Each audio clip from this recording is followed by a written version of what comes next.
Et l'Office de tourisme évalue chaque année les hôtels de sa région et répertorie les meilleurs sur son site internet. On admet que dans cette région, la création ou la disparition d'hôtels est négligeable. On constate que chaque année, 10% des hôtels répertoriés ne seront plus répertoriés l'année suivante et 20% des hôtels non répertoriés sur le site seront répertoriés l'année suivante.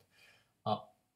Question 1. Réaliser un graphe décrivant cette situation. On opère l'événement l'hôtel est répertorié et R bar sur l'événement contraire. Donc c'est très simple, on avait dit, donc R c'est l'hôtel est répertorié, R bar son événement contraire.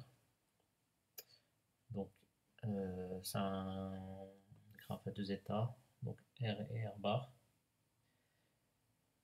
Donc 10% des hôtels répertoriés ne seront plus répertoriés à la suivante. Donc 10%, donc 0,1. Donc on passe de répertorié à non répertorié 0,1. Et forcément, il y en a 90 qui restent, qui étaient répertoriés, qui restent répertoriés. Donc 90%, ça fait 0,9. Et 20% des hôtels non répertoriés sur le site seront répertoriés à la suivante. Donc on passe de non répertorié à répertorié, 20%, donc 0,2. Et donc forcément, il y en a 80% qui restent, donc 0,8. Donc ça, je pense que ça va être clair pour tout le monde. Question 2, écrire la matrice de transition de ce graphe. Donc d'après le cours, en reprenant les sommets dans l'ordre R et R bar, la matrice de transition de ce graphe est...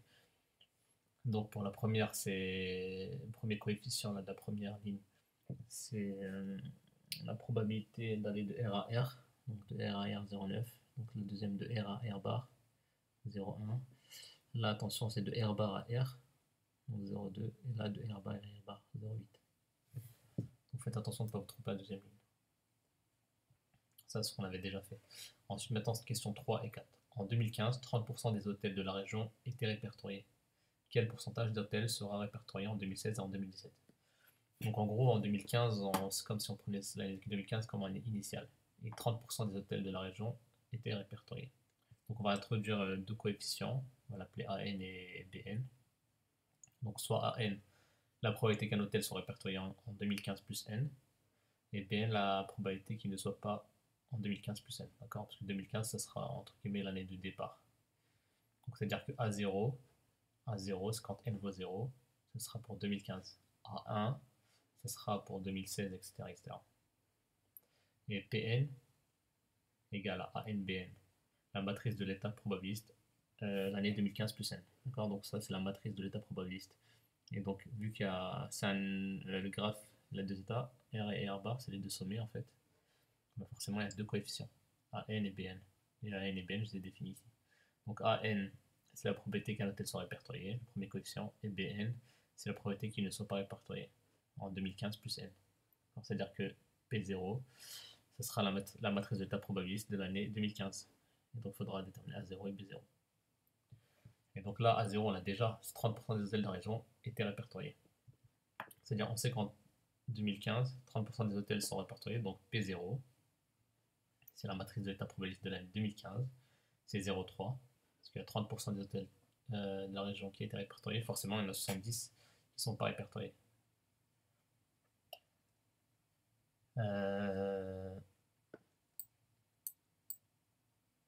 hop, voilà la matrice qu'on avait trouvée, la matrice de transition. Donc maintenant qu'on a donné ça, la question c'est quel pourcentage d'hôtels sera répertorié en 2016 et en 2017. Donc ça, pour faire simple, en fait, il faut calculer P1 et P2, tout simplement. Et après, on regardera juste le premier coefficient. Parce que nous, on veut le pourcentage d'hôtels répertoriés. Donc on va calculer P1. C'est très simple. En 2016, on a N qui vaut 1. D'où P1, c'est égal à P0 fois N. D'accord. Il faut regarder dans la leçon. C'est écrit, cette expression-là, elle est écrite, cette formule-là. P1 égale à P0 fois N. Donc P0, c'est 0,3 à 0,7.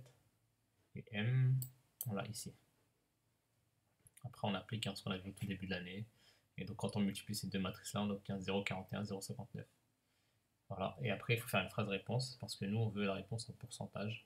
Donc, il faut regarder ici. 0,41, c'est la probabilité que l'hôtel soit répertorié en 2016. Et 0,59, c'est la probabilité qu'il ne soit pas en 2015. D'accord. Là, c'est A1 et là, c'est B1. Là, c'est des probabilités. Donc, en pourcentage, ça donne. Il faut tout simplement écrire en 2016, 41% des hôtels seront répertoriés. Il faut multiplier ça par 100. Et donc 59% ne seront pas répertoriés. Et on répond uniquement à la question. Et même chose pour 2017. Voilà, pour 2017, il faut calculer, on va calculer P2. Donc en 2007, on a n égale 2, d'où P2 égale à P1 fois M, égale à 0,41, 0,59, fois la matrice de transition M, en multipliant les matrices. Donc là, vous pouvez détailler. Hein. Je vous donne directement la réponse. 0,496, 0,487, 0,513. Donc ça veut dire quoi? 48,7% des hôtels seront répertoriés.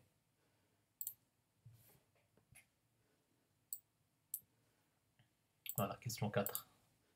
Quel pourcentage d'hôtels serait répertorié à long terme? Donc à long terme, quand on parle de à long terme, c'est en fait une histoire de convergence. En gros, dans une centaine d'années, quel sera le pourcentage d'hôtels qui sera répertorié? Donc on va voir dans la leçon. Dans la dernière partie de la leçon, on dit qu'un état est stable. Un état stable d'un graphe probabilité de matrice de transition M est un état P tel que P égale à P fois M. Et c'est cette propriété-là qu'on va appliquer en utilisant la définition après. Donc pour tout graphe probabilité d'ordre 2, dont la matrice de transition M ne comporte pas de 0, l'état Pn converge vers un état stable P, indépendant de l'état initial P0. Et là, regardez, si on revient ici sur ce qu'on a vu, la matrice de transition, est-ce qu'il y a des coefficients qui sont nuls? Donc c'est bien une matrice d'ordre 2, attention, c'est dans le cadre d'une matrice d'ordre 2. Donc là, on est bien dans le cas d'une matrice d'ordre 2. Les coefficients, aucun coefficient n'est nul. Donc regardez, pour tout graphe probabiliste d'ordre 2, dont la matrice de transition M ne comporte pas de 0, l'état Pn converge vers un état stable. Donc ça va bien converger vers un état stable. P indépendant de l'état initial P0. Et un état stable, c'est quoi la définition? C'est P égale à P fois M. Donc on va tout simplement appliquer ça. Donc on dit quoi?